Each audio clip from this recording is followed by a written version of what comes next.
వైజాగ్ మాది. తగరపూడి నుంచి వచ్చాం. తగరపూడి ఉన్నది వైజాగ్ జిల్లా. నా అనుభవం ఏంటంటే, నేను 2012లో వచ్చాను. ఇప్పటికి 11 ఇయర్స్ అవుతుంది. నాకు నిద్ర లేని వల్ల నేను మెడిటేషన్ రావడం జరిగింది. నేను ఎక్కువగా ఆలోచిస్తాను. ప్రతిదీ ఎక్కువగా ఆలోచించడం వల్ల నాకు నిద్ర లేమనేది నాకు అది ఒక వ్యాధిలాగా వచ్చింది.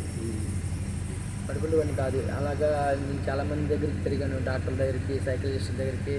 మాది దగ్గరలో ఉంటారు కదా, వాళ్ళు తీరంలో అంటారు, అది అంటారు. అంటే మన దెయ్యం పట్టించింది అన్నారు కదా, మనకి అమ్మానాలకు తెలియదు కదా. అప్పుడు వాళ్ళు దేవుళ్ళు తీసుకెళ్ళి మళ్ళీ చేస్తున్నారు, అలా పని చేసేవారు. తర్వాత అది కూడా అవ్వలేదు. తర్వాత సైకాలజిస్ట్ డాక్టర్ దగ్గరికి వెళ్ళడం జరిగింది. డాక్టర్ దగ్గరికి వెళ్ళా నిద్ర పడ్డది కాదు. స్లీపింగ్ ట్యాబ్లెట్ తీసుకున్నా నిద్ర పడ్డది కాదు. అంత వ్యాధులు ఉంది. ఒకసారి ఆత్మహత్య కూడా తీసుకున్నాను అనుకున్నాను. ఆత్మహత్య చేసుకుని చచ్చిపోయాను. 2 మంది కూడా తెచ్చుకోవాలి. నైట్ అయితే తెచ్చుకోవడానికి కూడా ట్రై చేశాను. కానీ నిద్ర పట్టేది కాదు. అసలు ఇంటి దగ్గర చెప్తే వాళ్ళు అర్థం చేసినవారు కాదు. వాళ్ళకి అంత నాలెడ్జ్ అనేది కాదు. అదంతా పడుకునేవాడిని మామూలుగా, అంటే నైట్ పడుకునేవాడిని కానీ నిద్ర పట్టేది కాదు. శరీరం అయితే మంచం మీద ఉండేది కానీ పడుకునేవాడిని కాదు. నిద్ర పట్టేది కాదు. అసలు మైండ్ అయితే ఆప్షన్ అయ్యేది కాదు. ఆలోచిస్తూనే ఉండేది. పిచ్చిలాగా వచ్చి అసలు తిండి వంట పట్టేది కాదు. అది విధంగా అయితే చచ్చిపోయాలని కూడా ఆ స్టైల్లోకి వెళ్ళాను. అది ఇంకే దిక్కు లేకపోతే దేవుడే దిక్కని అయ్యప్ప మాల వేసాను. అయ్యప్ప మాల వేస్తే అప్పుడే నాకు మెడిటేషన్ గురించి ఆ మాలలో ఉంటున్నదే నాకు ఒక కాన్ఫిడెన్స్. అది పిరమిడ్ దగ్గరికి వెళ్ళండి, సంతి అని అక్కడ తగరపల్లిలో సంతి గౌతమ్ సారు వాళ్ళు ఉన్నారు కదా, వాళ్ళ దగ్గరికి వెళ్ళడం జరిగింది. అంటే నీకు ఇలాగా ఏమవదు, నీకు క్లియర్ అయిపోద్ది, నువ్వు మామూలుగా మెయింటైన్ చెయ్యి అని చెప్పి సరిగ్గా మెయింటైన్ చెప్పేవారు. అదే సంవత్సరం ధ్యానమ చక్రం కర్తలో జరిగింది. అక్కడ నన్ను తీసుకుని వెళ్ళారు. నా దగ్గర డబ్బులు లేకపోతే అతనే తీసుకుని సరిగ్గా అర్జున్ అని వాళ్ళే ఏమంటారు టికెట్లన్నీ రెడీ చేసి తీసుకుని వెళ్ళారు. తీసుకున్న తర్వాత అక్కడికి వెళ్ళి మెడిటేషన్ ఎలా చేయాలి, పత్రిక గారు మొత్తం అందరినీ గమనించి బుక్స్ చదవడం, తర్వాత పత్రిక గారు అక్కడే చేసి మెడిటేషన్ చేయడం చేసుకుని నా ప్రాబ్లమ్ని నా మెడిటేషన్ ద్వారా మాత్రమే క్లియర్ చేసుకోగలను. ఎంతో మందికి దగ్గరికి తిరిగాను, డాక్టర్ దగ్గరికి వెళ్ళాను, సైకాలజిస్ట్ దగ్గరికి, ఎక్కడ తగ్గినది ఆ రోగం అనేది మెడిటేషన్లోనే నాకు క్లియర్ అయింది. మెడిటేషన్ చేసి ఎక్కువ మెడిటేషన్ చేయడం వల్ల ఆలోచనలన్నీ అలాగా స్క్రీనింగ్ చేసుకుని ఆలోచనలు చెట్లోకి వెళ్ళి అప్పటి నుంచి నాకు అలా నెమ్మదిగా నాకు అనేది మెడిటేషన్ అనేది సెట్ అయ్యి నాకు నిద్రపడడం జరిగింది. నేను ఒక చనిపోదాం అనే స్టేజ్ నుంచి నాకు మెడిటేషన్ చేయడం వల్ల నేను ఇంకా బయటపడ్డాను. దానివల్ల ఆ తర్వాత ఇంకా అందులో ఫిక్స్ అయ్యి నేను ప్రతి సంవత్సరం కూడా నేను ఇంకా మెడిటేషన్లోకి ఇంకా ప్రతి సంవత్సరం కూడా టీఎన్సీకి వెళ్ళేవాడిని. ఫస్ట్ రోజు నుంచి లాస్ట్ రోజు వరకు అక్కడే ఉండే. అప్పుడు 14 రోజులు అయ్యింది కదా 2012 ఆ టైంలో. 14 రోజులు ఫస్ట్ రోజు నుంచి లాస్ట్ రోజు వరకు అక్కడే ఉండేవాడిని. అక్కడే తిరిగేవాడిని. మొత్తం అందరి దగ్గర నుంచి హాస్టల్ దగ్గర నుంచి జ్ఞానం తెలుసుకోవడం, పత్రిక గారి క్లాసులు వినడం, స్పీచ్లు వినడం, మెడిటేషన్ ఎక్కువ చేయడం, అలా చేసుకొని బాగా సాధన చేశాను.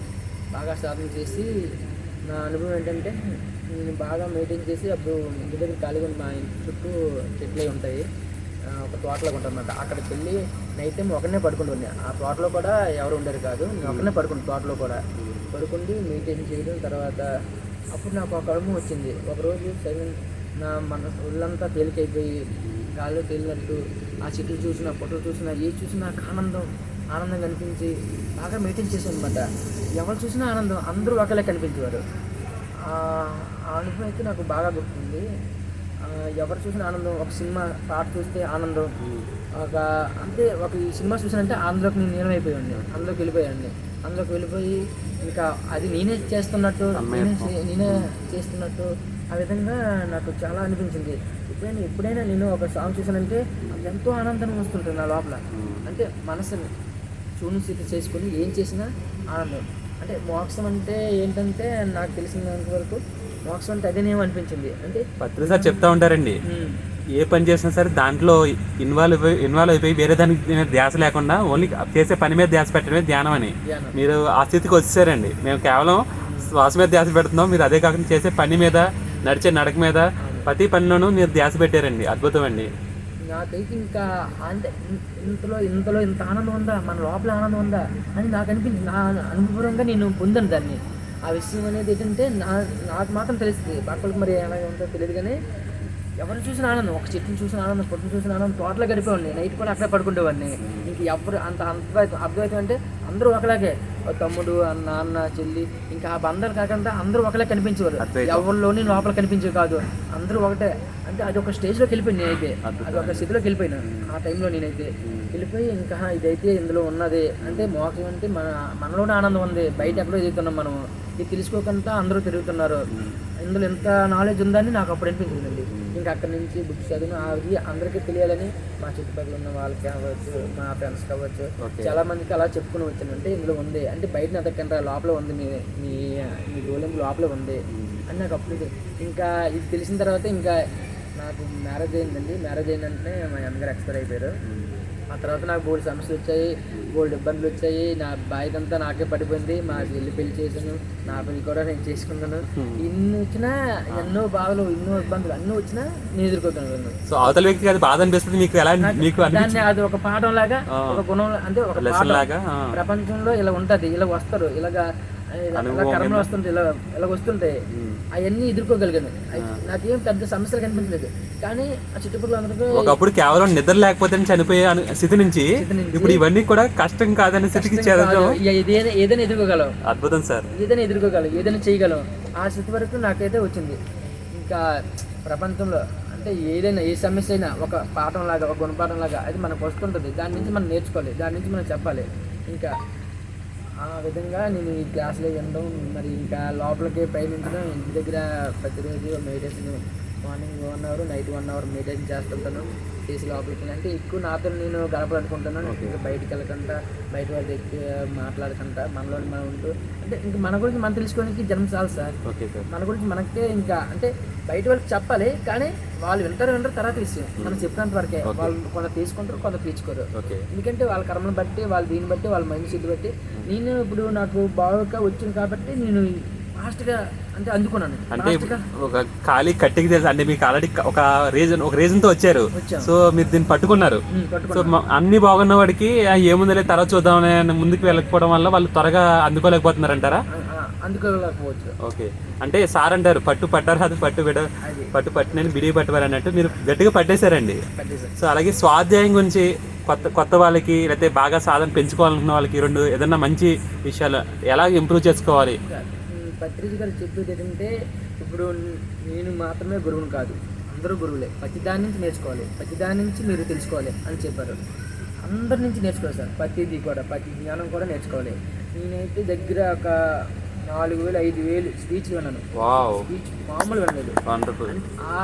అంటే నాకున్న మైండ్ సెట్కే, నా మైండ్లో ఆలోచన తగ్గాలంటే ఆ స్పీచ్లన్నీ పరిపూర్ణానంద సరస్వతి స్వామీజీ అని స్పీచ్, భగవద్గీత మొత్తం ఆఫ్టర్నూన్ స్పీచ్లు, మార్నింగ్ టీటీడీలో అరగంట వస్తాయి.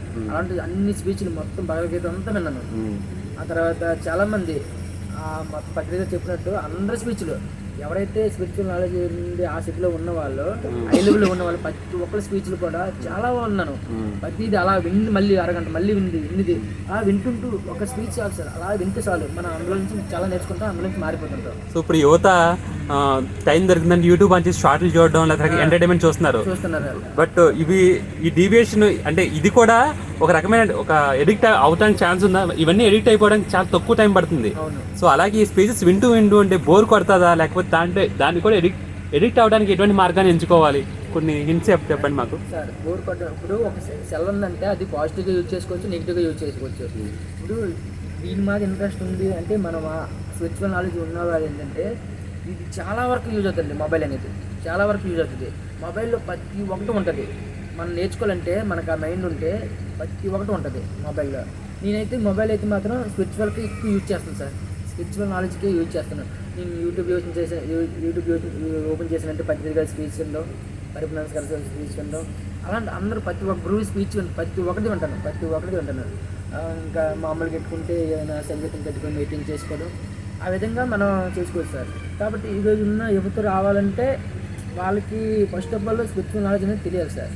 తెలిసి ఆటోమేటిక్గా ఇప్పుడు చల్లడం అంటే ఇప్పుడు ఇన్స్టాగ్రామ్ ఓపెన్ చేయడం, యూట్యూబ్లో సాంగ్స్ అవి చేస్తుంటారు, కానీ ఇందులో స్పీచ్లు వినొచ్చు, ఇందులో పాజిటివ్గా ఉపయోగించుకోవచ్చు, అది ఎవరు చేయట్లేదు సార్. దీని గురించి తెలిసిన వాళ్ళు మాత్రం కన్ఫర్మ్గా యూజ్ చేసుకుంటారు సార్. యూజ్ చేసుకోవాలి కూడా చేసుకుంటే చాలా ఉంటుంది సార్. చాలా అద్భుతమైన విషయాలు. ఒక యువత ఎలా ఉండాలి, ఇలా ఉంటే ఏం జరుగుతుంది అని చాలా సూక్ష్మంగా మాకు వివరించారు తక్కువ టైంలో. చాలా చాలా మీకు ధన్యవాదాలు సార్. మరొకసారి మీకు చాలా కృతజ్ఞతలు. మా అహింస బంటిమిల్లి ఛానల్ తరపున కృతజ్ఞతలు, ధన్యవాదాలు తెలుపుకున్నాం sir. Thank you very much sir.